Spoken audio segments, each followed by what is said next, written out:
Hey, what's up folks? Jam Book Reviews here, and today I'll be doing a comic book review.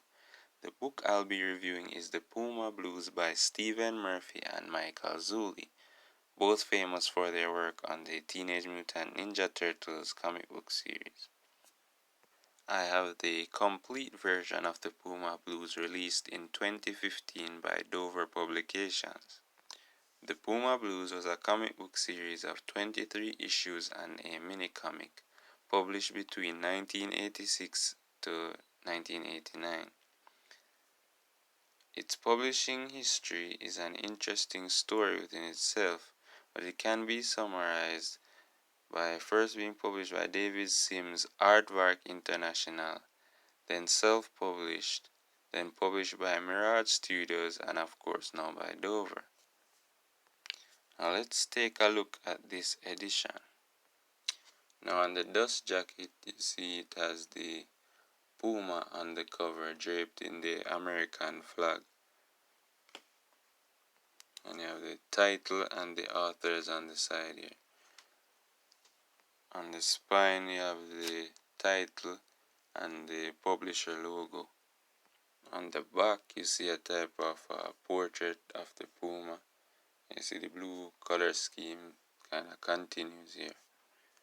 So in this edition you see you have a new 40-page ending by the original creators, the mini comic, which is hard to find, an introduction by Dave Sim, and an afterword by Stephen Bissett, who is a friend of the authors, and lastly a mini comic by Alan Moore, 4-page mini comic of the Puma Blues.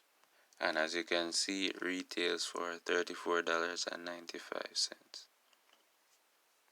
On the inside flap you see some praise from Peter Laird, a blurb from the Comics Journal, and on the other side you have autobiographical information about the authors, and a little picture here. This is Stephen Murphy and that's Michael Zulli. Now let's look at the build of the book itself. As you can see, it's a navy blue cloth bound edition, and on the cover you can see, I think they call this it's an indentation of the manta ray, which is one of the, I guess, motifs of the story, and with the little Puma logo in his back. On the side you see the title again, in a type of aquamarine color, and this mirrors the dust jacket. The spine appears to have a glued binding, and it is very tight. There is no eye when you stretch it, so you have to be careful with it. Opening the book, you see it has light blue end papers with that great Michael Zulli artwork with the manta ray motif. For those who are planning to buy the book and don't want to be spoiled, Strange Brain Parts did a nice overview video. That's a channel, Strange Brain Parts. I'll just show some of the more popular art pages so you can see like the quality of the reproduction. The story is basically a spiritual sci-fi type tale with a focus on environmental problems specifically, and follows a guy trying to cope with the death of his father.